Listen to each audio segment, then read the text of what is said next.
Welcome. The following is my research and my thoughts on infectious disease history and where we are today.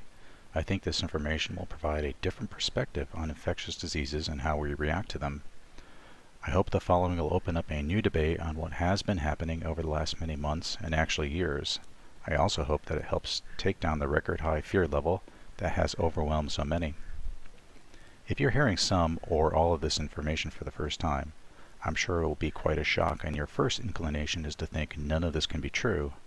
I understand. I still remember my trip years ago to my local library where I did my first chart on a piece of graph paper on measles deaths from a reference book they had there.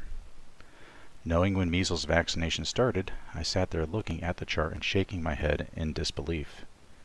It was a complete shock to my belief system at the time, so I get that feeling.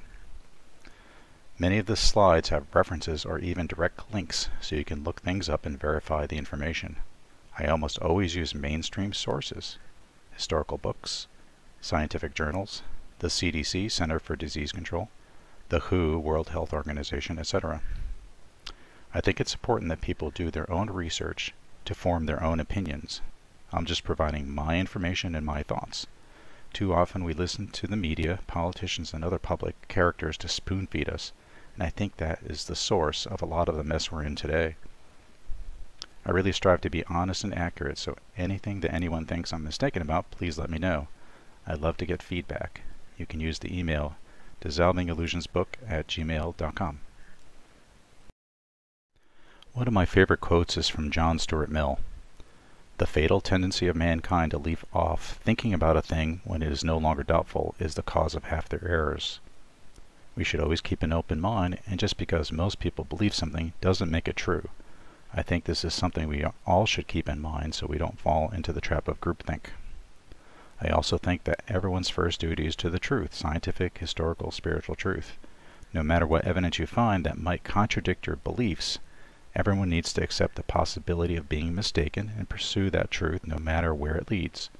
Sometimes you're alone with something you have found to be true, but that's okay, because the truth doesn't mean agreeing with the majority or being popular. It isn't always easy to accept another way of thinking that partially or completely disrupts the pattern laid down for us since we were young, but if it contains the ring of truth, then it's worth considering and exploring. It's essential to know history. It's how we can make the best decisions in the present. In the following, I will be sharing data that anyone can find and verify. The data is not a theory or belief. These are hard facts. All the charts are based on public health records and other historical documents.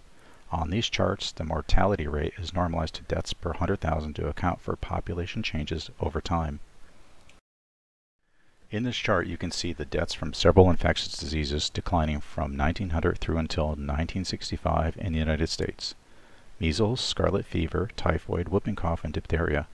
Deaths from all these diseases were all steadily declining and hitting zero or near zero by the 1950s or 1960s. Of note here is that the diphtheria vaccine was introduced in the 1920s, but it really didn't change the trend down at all of that disease. It's also unknown just how widely used this vaccine was. The whooping cough vaccine wasn't used until the late 1940s, and the measles vaccine didn't come into use until 1963. The deaths for both of those diseases were approaching zero before these vaccines were put into use. Also note that penicillin, the first antibiotic, wasn't in mass production until the mid-1940s, so that really didn't have much of an impact on these diseases. England has the best data since they began keeping mortality records in 1838, 62 years before the United States. Here we can see measles, scarlet fever, whooping cough, diphtheria, and smallpox. The big killer is obviously scarlet fever, which is considered a bacterial disease. It started to really drop in the late 1800s and practically vanished as a cause of death by the mid-1900s. Scarlet fever is caused by streptococcal A infection, commonly known as strep throat, which we no longer fear. By the way, there was no, at least not in wide use, of a scarlet fever vaccine. Measles, whooping cough, and diphtheria all declined from the late 1800s into the mid-1900s. Smallpox is a special case, and it is where we get this term vaccination. I'll cover that a bit later in this presentation. What's important to note about all these infectious diseases is the death rate, how deadly they were all falling and becoming not a real problem by the mid-1900s, without any major modern medical intervention. From that same chart, here is just measles. Measles is considered a viral disease. In England, they began using the vaccine in 1968. By that time, from the peak in the 1800s, the death rate had declined by 99.96%, almost 100%. Here is a magnified view of the same data with an exponential trend line. It's almost impossible to see much of an effect on the death rate after the vaccine was introduced. In the United States, measles vaccination began in 1963, which was a killed measles virus vaccine.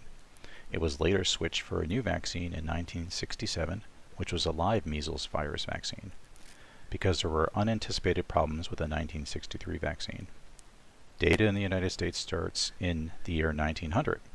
There isn't much of a history as England, so here we see a 98% decline in deaths before the vaccine in 1963, which I think would have been closer to England's near 100%. We just don't have data going back into the 1800s. Here's a magnified view of the same data with an exponential trend line. Here we can see somewhat of an effect on the death rate, but it's certainly not huge. As with other Western countries, measles mortality rate had declined considerably in France before the vaccine became available in 1966. Yet after its introduction, vaccination rates remained relatively low. Again, you can see that it was a much bigger killer early in the century, and then by 1966, it wasn't much of a problem. Here is a magnified view of the same data. In 1983, the vaccination rate was less than 20%. In that year, there were 20 deaths attributed to measles out of a population of over 54 million. That's a rate of 0.037 per 100,000, or approximately 1 in 2.7 million. By 1989, the vaccination rate was still only 40%. There were 3 deaths attributed to measles in that year, a rate of 0.005 per 100,000, or 1 in 19.4 million. To put this into perspective, by comparing it to the National Safety Council statistics, you were more than 3 times as likely to be killed by being hit by lightning, odds of 1 in 5.5 million, than dying from measles in France in 1989, odds of 1 in 19.4 million. Here we can see the diseases we've already talked about, now including flu and pneumonia and tuberculosis. Tuberculosis, pneumonia, and influenza were far larger killers than most other infectious diseases of the time. During the 1900s, these 3 diseases were killing 5 to 16 times more people than typhoid, scarlet fever, whooping cough, measles, or diphtheria. Except for the 1918 flu pandemic, the trend was going down throughout the 1900s. Flu and pneumonia from 1900 to the 1970s went down from 200 deaths per 100,000 to about 30 or less, which is an 85% decrease in mortality. Tuberculosis deaths had an over 95% decline. Another view of influenza and pneumonia deaths shows about an 85% decline to around the 1980s, which afterward went back up slightly. This is a close-up view with added flu vaccine coverage for the 65 plus age range. Interestingly, as vaccine coverage went up, so did the death rate. If this vaccine was that effective, you would expect the death rate to go down, not up. Around 2007, flu pneumonia deaths finally went down close to the early 1980s levels. Here is one of the actual documents with a link. For 2017, the number of recorded deaths from flu pneumonia was over 55,000, or 2.0% of all deaths, or at a rate of 17.1 per 100,000. By the way, in 1999, there was a change from the old classification and coding system called the ICD, or International Classification of Diseases. It went from ICD-9 to ICD-10. So to compare with pre-1999 data, you have to divide by a factor of 0.69. So for 2017, you get a value of 24.5 that you see on the chart. I have an Excel spreadsheet available with all references and all the data just for the flu. If anyone wants this document, please email me and I will send it to you and you can verify the data for yourself. Bottom line, it seems that after years of flu vaccine promotion and coverage, the deaths from flu pneumonia haven't decreased and certainly haven't gone away. That's about 40 years and still the death rate from influenza and pneumonia is about the same. So what all this data clearly shows is that deaths from various infectious diseases, bacterial and viral, all declined well before the vaccines were being used, as well as most modern medical interventions like penicillin that started to be used in the mid-1940s. Something else had to be going on, but what seems to have happened is the focus was not on what caused such an incredible saving in lives, but entirely on vaccines and other medical interventions. When I was working on the book Dissolving Illusions, there was almost nothing in the medical literature that I could find, virtually no charts looking at mortality data. No one seemed to have looked and noticed this enormous decline in deaths. I did find one study in the American Journal of Public Health in 1980 that had a chart on measles deaths. The authors were focused only on the vaccine and presented their data in a logarithmic chart. That type of chart puts emphasis on a small change. Notice on the left axis, each tick mark is a factor of 10 bigger than the one below it. 0 to 0.1, 0.1 to 1, and 1 to 10. The authors call the decrease in deaths on this chart after the introduction of the vaccine as striking. It certainly looks that way from this type of chart, but that's really an illusion. Taking the exact same data and charting it as a percent change from peak, it's clear that the vast majority of the improvement happened well before the vaccine. Yet the study doesn't mention the decline in deaths before the vaccine. Reading the paper, you would almost certainly be left with the impression that measles vaccine was the most crucial factor in eliminating measles deaths, which is clearly not the case. Here is another example of a positive bias towards vaccination while ignoring the historical trend. This was a lengthy study on whooping cough and the whooping cough vaccine published in 1988 in the journal Pediatrics. The paper's first paragraph states that 5 to 10,000 whooping cough deaths decreased to 5 to 10 deaths due to mass immunization. The authors reference a document titled Historical Statistics of the United States Colonial Times to 1957. Here is the actual document that was referenced, which you can find online. From this document, it was clear that between 1900 and 1934, anywhere from 5 to roughly 10,000 people died each year from whooping cough. Another paper from the CDC also showed that from about 1970 to the time of the study in 1988, there were approximately 5 to 10 annual deaths from whooping cough. So in fact, the author's statement is true, however it's based on selective data and did not at all represent the full picture. It's very deceiving, intentional or not. Using the author's reference document and charting the data, it's clear that the most marked decline in deaths from whooping cough occurred before the introduction of the vaccine in the late 1940s. Looking at the percent decline from the peak, the author's data shows that the death rate from whooping cough in the United States had fallen by approximately 92% before the vaccine was in widespread use, and the vaccine also had no obvious effect on the downward trend. Data from England and Wales is even more striking, showing that the death rate from whooping cough had dropped by more than 99% before the vaccine began to be used. The belief that vaccination was instrumental in the decline of death from whooping cough is not supported by the data. Yet when reading the paper from the Pediatrics Journal, the reader, usually a pediatrician or another doctor, would have accepted the belief that the vaccine was the only factor. Both of these studies are examples of half-truths. Either they were honest scientific errors, or their purpose was to promote a point of view and not to reveal the entire truth. Because of seriously flawed papers like these, many have fallen under the illusion that vaccination caused a decline in deaths from measles, whooping cough, and other infectious diseases. Here we see the total deaths per year in England from whooping cough, the left axis. National use of the vaccine began in 1957, well after the deaths weren't much of an issue. You can see the vaccine coverage on the right axis. Even when vaccination coverage dipped low, it really didn't have much of an effect on the number of deaths. Here's an interesting chart that really shows the decline in combined deaths from several infectious diseases: scarlet fever, whooping cough, measles, diphtheria, and smallpox. You can see that the data really flows with a nice smooth trend line down, starting around 1874. Vaccines didn't have much of an impact at all, with the main ones we think of today coming well after the vast majority of the decline had already happened. Here's the same chart starting in 1901. Again, a nice smooth downward trend. The mortality data we've looked at is all in the public health record. This is all hidden in plain sight and has been almost entirely ignored. This is a shocking tragedy, as we could have learned so much from that decline that would apply today. The focus has always been on medical interventions and in particular on vaccines, and not what happened to cause such a dramatic drop in deaths from infectious diseases. Because this data was overlooked, it has helped create the illusion of vaccination saving us from massive death that existed in the 1800s into the early 1900s. That's what I certainly believed before I looked at the data. Almost everyone I know thought this until they started looking at the actual data. So far I've talked about mortality decline. What is often noted is that the incidence, the number of cases, had declined after the introduction of the vaccine. You can see a clear drop after 1963.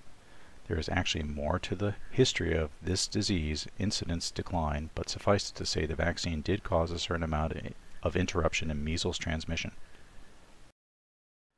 However, that first 1963 measles vaccine had to be replaced with a new 1967 vaccine because of its serious problems. It was then promised that by the end of 1967 measles would be wiped out. That would, of course, not happen. The original plan of measles elimination by 1967 or shortly after was an utter failure.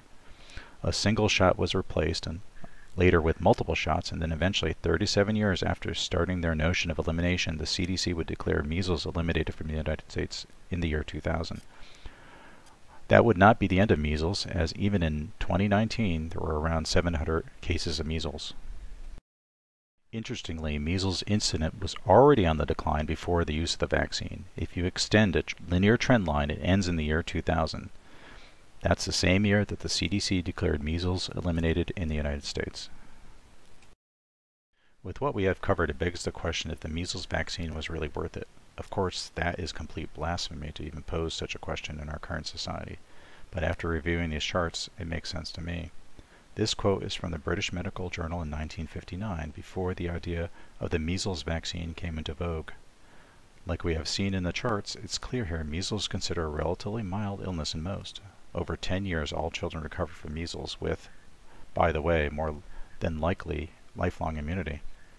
Quote, in this practice, measles is considered a relatively mild and inevitable childhood ailment that is best encountered any time from 3 to 7 years of age. Over the past 10 years, there have been few serious complications at any age, and all children have made complete recoveries. As a result of this reasoning, no special attempts have been made at prevention even in young infants in whom the disease has not been found to be especially serious.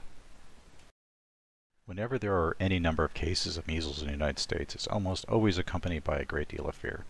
The vaccine has been assumed to be the only solution, and there is a belief without vaccination we will all suffer horribly with a huge number of deaths. From what I have already gone over in the charts and quotes, this fear is really unneeded. In 1953, Dr. Klenner showed that vitamin C could be used every 2 hours to eliminate the infection within 48 hours. Dr. Klenner also described several other remarkable cases of recovery using vitamin C. One was a 10-month-old baby with measles. The baby had a fever of 105 degrees Fahrenheit and other symptoms of measles. Within 12 hours of vitamin C every 4 hours, the fever dropped down to normal, and the baby made a complete recovery. It's quite remarkable that public health officials or the media never talk about anything that could empower people who have measles whenever there is a measles outbreak. The use of vitamin C could be one of those actions anyone could take. Measles precipitates vitamin A deficiency by depleting vitamin A stores and increasing its utilization. By giving people with measles vitamin A dramatically improved outcomes. As early as 1932, scientists found that mortality dropped by 58% when children hospitalized with measles were given cod liver oil, which contains vitamin A and D and omega-3 fatty acids. Again, the same officials never mention vitamin A to the public.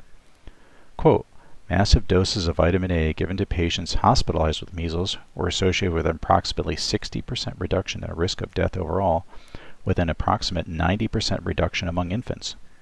Administration of vitamin A to children who developed pneumonia before or during hospital stay reduced mortality by about 70% compared with controlled children. Vitamin A administered also reduces opportunistic infections such as pneumonia and diarrhea associated with the measles virus-induced immune suppression. Vitamin A supplementation has been shown to reduce risk of complications due to pneumonia after an acute measles episode. A study in South Africa showed that the mortality could be reduced by 80% in acute measles with complications following high-dose vitamin A supplementation. Cinnamon is a common and familiar spice that has anti-infective properties. A 2009 study showed it to be effective in hospital-acquired infections and antibiotic-resistant bacteria, major health concerns worldwide. Cinnamon's use as an anti-infective has been known for a long time. A letter to the editor in 1878 to the medical journal The Lancet indicated that during an outbreak of cholera, all cases survived through the use of cinnamon versus another treatment, which is an injection of chloral, where 60% of patients died. This is an impressive claim since cholera had a very high fatality rate during the 1800s. Quote, "It has been my practice that when I meet a case of measles in a family, to prescribe a course of cinnamon for all unprotected members of the family. In the majority of cases, the person so treated with cinnamon escaped the disease measles altogether, or else had it in a very mild form." Quote, "Cinnamon is a drug whose therapeutic virtues are not sufficiently recognized. The essence of cinnamon in 25-drop doses is one of the most effective remedies in cases of inflammation of the nasal mucous membranes." Cinnamon seems to provide immunity to malaria and worked incredibly well for the flu. In 1907, Dr. Ross reported the use of his cinnamon oil for 16 years to help patients quickly recover from the flu. Weeks of illness from the flu were reduced to 3 or 4 days. All of us would do well to consider using cinnamon as part of a protocol for the flu and other infectious diseases. Quote, "Cinnamon is recommended as an internal antiseptic by Dr. C.G. Grant of the British Medical Journal. He was astonished by its wonderful influence in influenza, and earnestly recommends its free use by others." Quote, Ross states that for nearly 16 years he has employed cinnamon in various forms in treating this disease, influenza. He has invariably treated influenza with cinnamon. His patients have generally been perfectly fit to return to their avocations, whatever they may have been, within 3 or 4 days, and that no single case has a patient suffering from influenza been on his hands for more than a week. We often hear about antibodies with measles as measuring immunity. However, back in the 1960s, scientists discovered that children who don't produce antibodies get through measles just fine. The immune system is much more than just about antibodies, which can be relatively easily measured. The reason most people recover entirely after acute infections is because of something called innate immunity. This involves a part of the immune system that requires no memory or previous exposure and does not include preformed specific antibodies. Instead, it consists of the activation of white blood cells, including macrophages, natural killer cells, antigen-specific T lymphocytes, and the release of various cytokines, which are immune system proteins, in response to a foreign invader. This aspect of immunity is present regardless of vaccination and is highly dependent on essential nutrients. When cellular immunity is impaired, for instance in leukemia, measles can be disastrous. Quote, "One of the most disconcerting discoveries in clinical medicine was finding that children who could make no antibody contracted measles in normal fashion, showed the usual sequence of symptoms and signs, and were subsequently immune." Quote, "Children with antibody-deficient syndromes have quite unremarkable attacks of measles with the characteristic rash and normal recovery. Furthermore, they are not unduly prone to reinfection. It therefore seems that serum antibody at any rate and any quantity is not required for the production of measles rash, nor for normal recovery from the disease, nor to prevent reinfection." This is really important. The immune system is not just antibodies. It's the only thing talked about for the most part. The immune system is really complicated and no one really understands how it works. There is no test for checking the health of your immune system. However, this lack of understanding hasn't stopped people for decades from using artificial means to try and modify it. Here's a picture that shows some of the immune system complexities. Quote, "A professor of immunology and rheumatology and associate director of the Institute of Immunology, Transplantation and Infection, the immune system is staggeringly complex, comprising of at least 15 different interacting cell types that spew dozens of different molecules into the blood to communicate with one another and do battle. Within each of those cells sit tens of thousands of genes whose activity can be altered by age, exercise, infection, vaccination status, diet, stress, you name it. That's an awful lot of moving parts, and we don't really know what the vast majority of them do or should be doing. We can't even be sure how to tell when the immune system's not working right, let alone why not, because we don't have good metrics of what a healthy human immune system looks like. Despite billions spent on immune stimulants in supermarkets and drugstores last year, we don't know what, if anything, those really do or what immune stimulant even means. The negative consequences of the measles vaccine are really never discussed. For example, vaccine-induced immunity wanes over a long period of time, unlike natural infection, which is generally lifelong. This may cause large outbreaks in the future. Also, vaccination creates weaker maternal antibodies, and therefore children are susceptible at a much earlier age than with their mothers who had natural infection. It's a more complicated story than is ever really talked about. I have also personally met and talked to several parents whose children were severely injured or even died after some vaccine. Not only have they had to suffer through what happened to their children, but they are attacked and ridiculed for attributing the problem to a vaccine. On a personal note, several years ago my mother-in-law was convinced by her then want-to-be boyfriend to get several vaccines at a local CVS. She didn't need a doctor's note or health exam of any kind. She got the shots, and shortly after she ended up in the hospital in terrible shape. After she was discharged, she was never the same. Where before she could function in her own apartment, she now had severe dementia. She has been institutionalized for the last 10 years. But to my mind, one of the worst things is the fear of measles and the lack of understanding what to do without a vaccine. There is a fear and utter panic anytime there's an outbreak of measles that occurred not too long ago at Disneyland, for example. A total reliance on vaccines as the one and only solution is fueling the fear today. There is a lot more to the history of diseases and vaccines than I have covered here. However, the fundamental thing to understand is that the death rate from measles had declined by well over 98% before any vaccine was in use, and in some instances the data shows a near 100% decline. That's essentially true of all infectious diseases of that era. That amazing information has always been missed or ignored. The alternative way to have easily handled measles with vitamin A, C, cinnamon, and others was and is never seriously considered or ever recommended separately, or better yet in combination. Vitamin A was used in Africa, but that's not generally known. Because all the information I've been presenting isn't well known and not understood, a fallacy has been created that vaccines are the only answer for any infectious disease. This causes an incredible amount of anxiety, fear, and hate in the population whenever measles or another disease outbreak, and vaccination rates aren't at or near 100%. And that anxiety, fear, and hate continue with us today with the COVID-19 problem. The following is a very brief history about smallpox. Virtually everyone knows the term vaccination. It has come to mean something given to us to provide immunity. Vaccine comes from the word vacca, the Latin word for cow. The idea was pushed forward by Edward Jenner based on the rumor among milkmaids that someone infected with cowpox could be protected from smallpox. Here the picture shows how someone's arm would be scratched with a vaccine multiple times. This was considered a success. If there was no reaction, it was considered a failure. Sometimes the reaction would be terrible, and maybe the person would lose their arm, for example. Before the smallpox vaccine became popular, people often tried protecting themselves from smallpox by purposely infecting themselves with smallpox. The person then had to be provided with health support, and they would often obtain immunity and recover. But sometimes it would trigger a smallpox epidemic. This smallpox inoculation could start an epidemic or stop one. So there was a strong desire to think of something safer.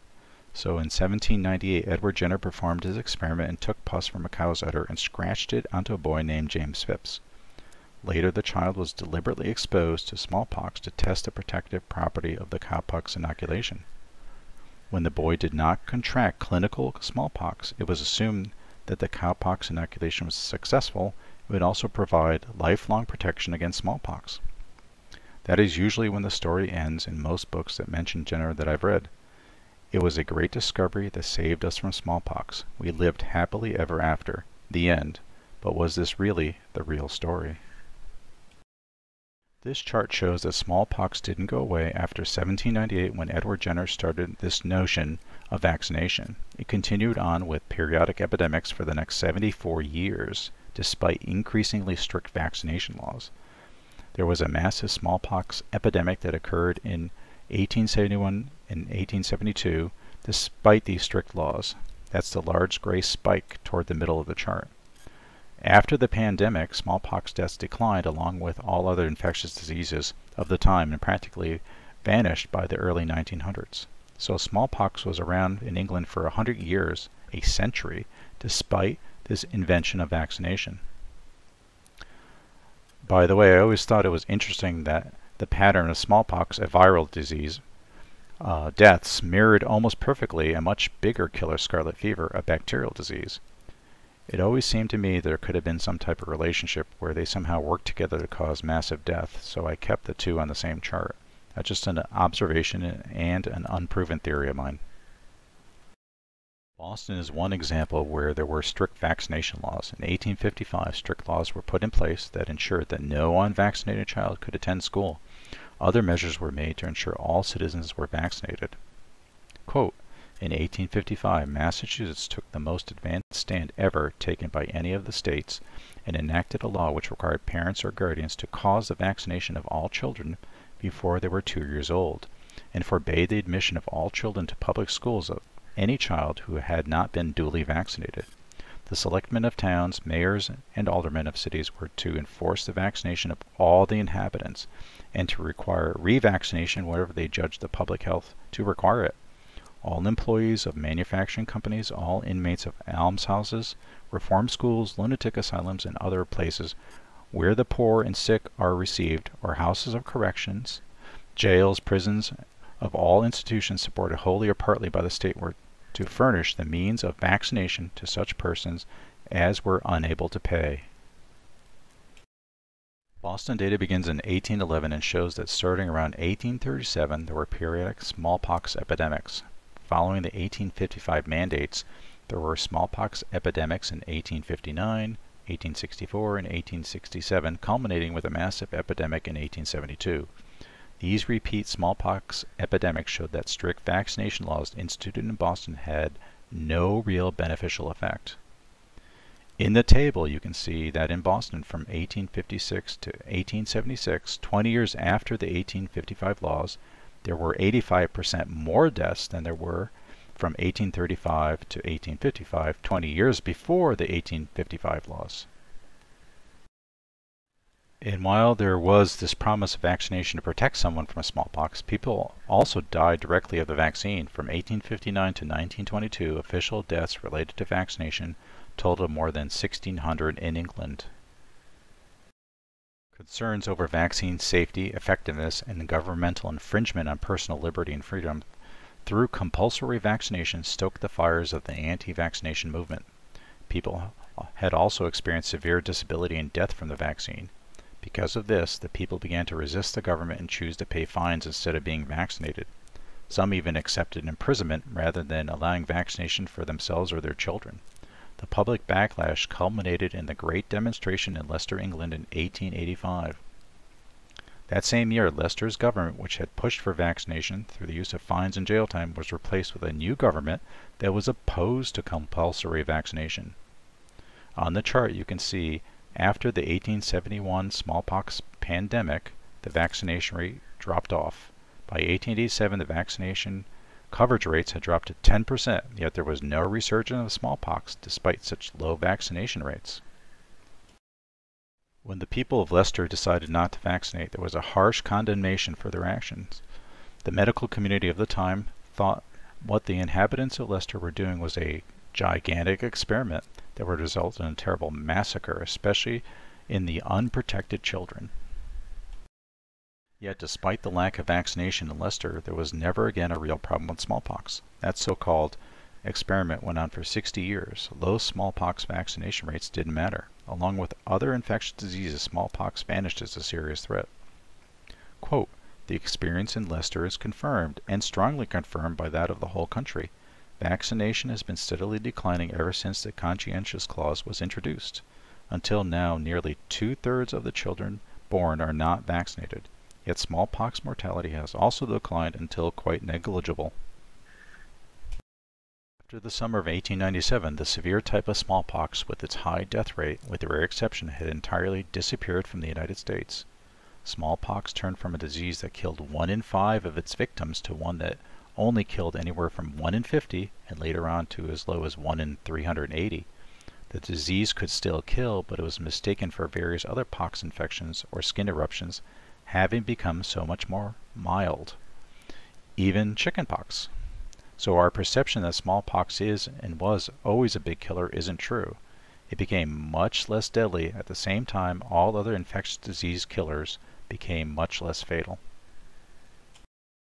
By the 1920s and into the 1930s, mild smallpox had almost completely replaced the severe form in the United States. Once the mild type of smallpox became prevalent, there was no evidence that it ever reverted to the older, more virulent type. Quote, although mild cases of smallpox were known before, they have come practically to replace the severe forms in many extensive areas, such as the whole United States, Brazil, large parts of Africa.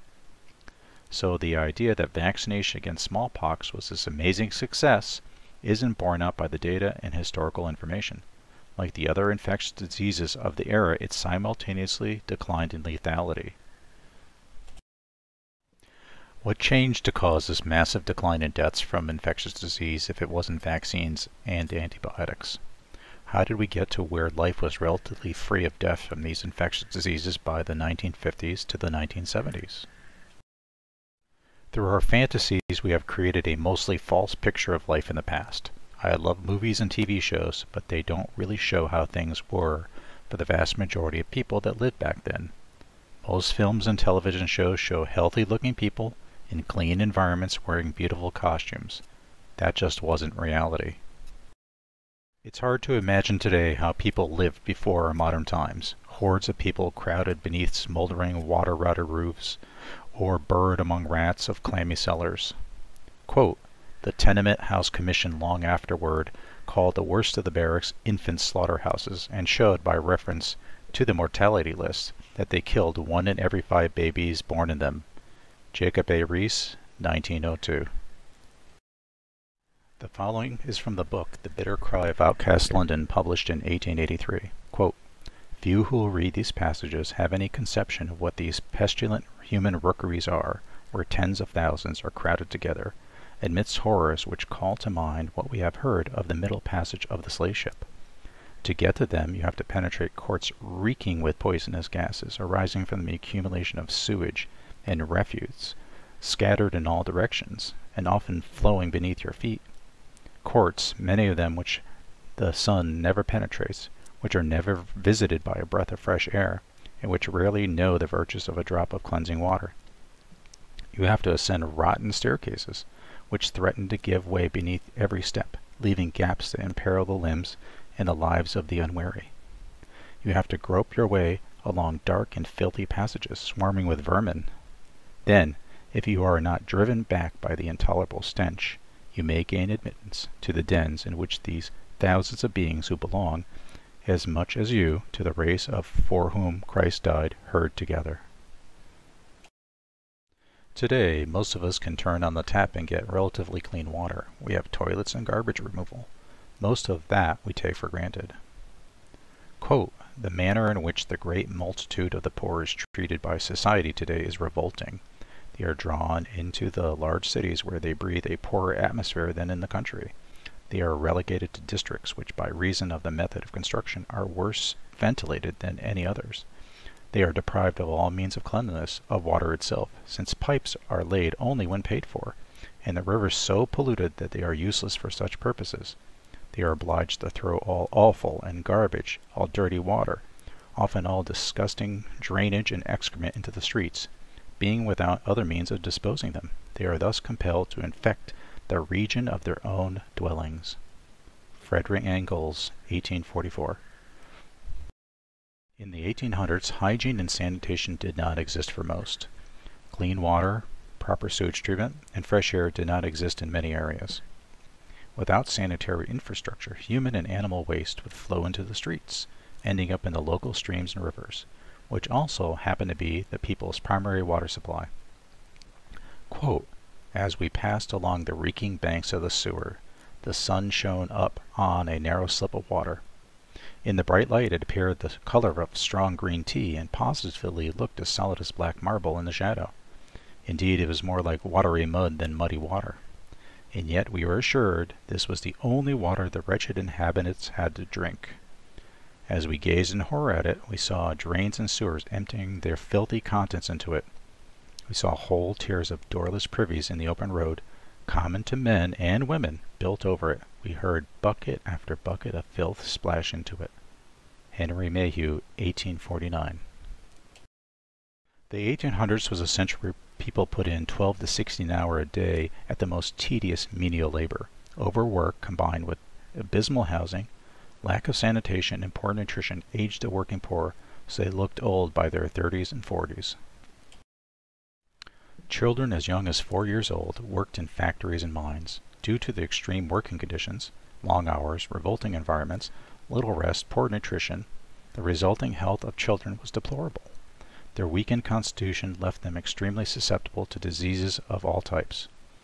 Quote, children of all ages down to 3 and 4 were found in the hardest and most painful labor, while babies of 6 were commonly found in large numbers in many factories. Labor from 12 to 13 and often 16 hours a day was the rule. Children had not a moment free to save to snatch a hasty meal or sleep as best as they could.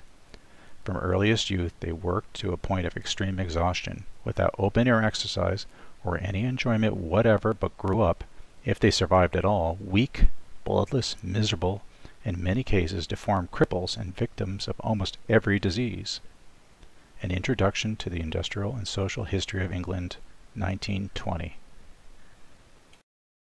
Quote, children are pale, thin, delicate, feeble, stunted in growth, more than usually susceptible to certain formidable diseases, and much less able than common to resist the ordinary causes of disease. The prevailing complaints are general weakness, often amounting to fainting, pains in the head, side, back, and loins, palpitations, sickness, vomiting, and loss of appetite, curvature of the spine, scrofula, and consumption. Physical and moral condition of the children and young persons employed in mines and manufactures, 1843. Note that there was a disease called consumption because it withered away and consumed its victims. This was later officially named tuberculosis. The limited sources of food consumed by the population were often of poor quality or contaminated. A lack of laws or unenforced laws and a systematically corrupt food supply chain led to an abysmal health situation for those eating diseased food. In Chicago and New York, milk was of such poor quality that it caused the deaths of thousands of children each year. Quote, the dead meat markets are contaminated by the carcasses of diseased animals from all sources. In the city markets alone, his inspectors seize from 1 to 2 tons of diseased meat every week. And similar seizures, but to a less extent, are made in the butcher's shops and slaughterhouses outside the city of the medical officers of health and their assistants. In Edinburgh, Mr. Gamgee tells us that 100 to 200 diseased cattle are sold in the dead meat markets every week, carcasses being smuggled in by night even from adjoining piggeries. In this way, the best butchers in their ignorance may and do serve diseased meat to the wealthiest in the land. Pigs are largely fed upon diseased meat, which is too far gone even for the sausage maker, and this is saying a great deal. And as a universal rule, diseased pigs are pickled and cured for bacon and ham, etc. The British and Foreign Medical Surgical Review, Quarterly Journal of Practical Medicine and Surgery, 1865. Quote, for it was the custom, as they found, whenever meat was so spoiled that it could not be used for anything else, either to can it or else chop it up into sausage. There was never the least attention paid to what was cut up for sausage. There would come all the way back from Europe old sausage that had been rejected, and that was moldy and white. It would be dosed with borax and glycerin and dumped into hoppers and made over again for home consumption. There would be meat that had tumbled onto the floor in the dirt and sawdust, where the workers had trampled and spit uncounted billions of consumption germs. There would be meat stored in great piles in rooms, and the water from leaky roofs would drip over it, and thousands of rats would race about on it. It was too dark in these storage places to see well, but a man could run his hands over these piles of meat and sweep off handfuls of dried dung of rats. These rats were nuisances, and the packers would put poisoned bread out for them. They would die, and then the rats, bread, and meat would go into the hoppers together. The Jungle, Upton Sinclair, 1906. The famous London fog was not a low-lying cloud of water vapor. In fact, the London fog was made up of soot and smoke spewed into the air by the massive amount of coal being burned. In 1902, the daily smoke that went up household chimneys and was emitted by the 14,500 factories in London was estimated a total of 7 million tons. The sunshine that reached London streets was a fraction of what it was in the countryside, often keeping the city dark and miserable. Between 1800 and 1900, air pollution may have killed people in Great Britain at a rate 4 to 7 times the rate it killed people worldwide. Putting all these factors together, it's really not a surprise that people were so susceptible to every virus or bacteria that came along.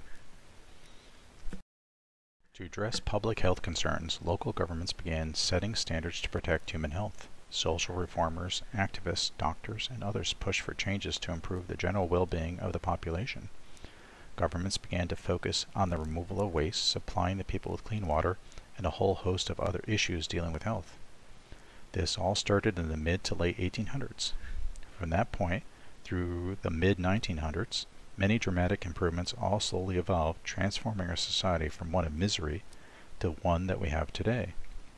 All infectious disease death rates dramatically fell at all about the same time. All these numerous changes vastly improved the environment and human health. Quote, "It is not strange that health improves when the population gives up using diluted sewage as the principal beverage."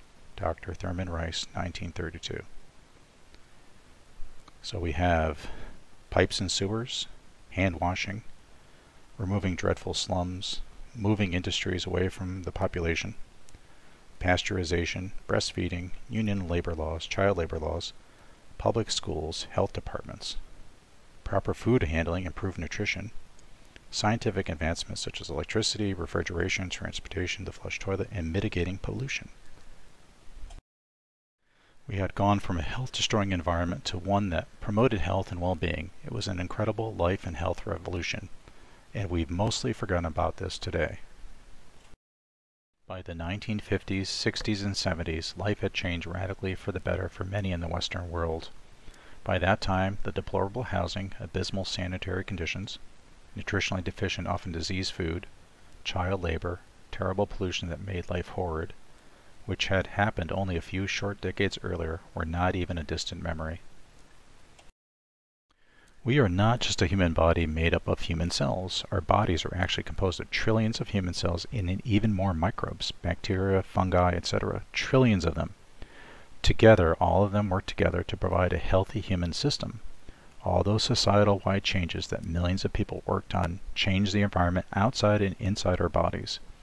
Because our immune system improved, microbes that were once deadly, scarlet fever, smallpox, measles, weren't as much of a threat. Death of all infectious diseases declined, and in some cases reaching zero or near zero. Quote, "The microbiota plays a fundamental role on the induction, training, and function of the host immune system. In return, the immune system has largely evolved as a means to maintain the symbiotic relationship of the host with these highly diverse and evolving microbes." That's from the journal Cell, March 2014. One measure in improving nutrition is measuring the deaths from scurvy, severe vitamin C deficiency. The deaths from scurvy decreased at the same time as the fall in mortality of infectious diseases. The measles virus and all their microbes really didn't change. The environment, including human health, changed. Our immune system was slowly getting stronger and healthier. That's why all infectious disease deaths declined at the same time. So I realized that I had been looking at these infectious disease charts in a way that was too simplistic. It was really the wrong way to look at things. Instead of looking at it as a measles mortality chart, it's really an overall immune system health with a measles challenge chart. Everything that impacted the environment and immune system was represented in that chart. We had only been focused on a single microbe as a cause of death, when in reality it was much more complicated than that. At this combination infectious disease chart a second time, we can look at it for what it really is. It's a state of environmental, societal, and individual health, and how these work together against various bacterial and viral challenges. Again, this is a different and I feel more accurate way to look at infectious diseases. The 1800s way of looking at humans as hapless entities in the environment is wrong. We are part of the environment, and how we take care of our surroundings and ourselves is critical. Making all those changes resulted in a phenomenal improvement in health from the 1800s into the mid-1900s. It was the world's greatest health revolution.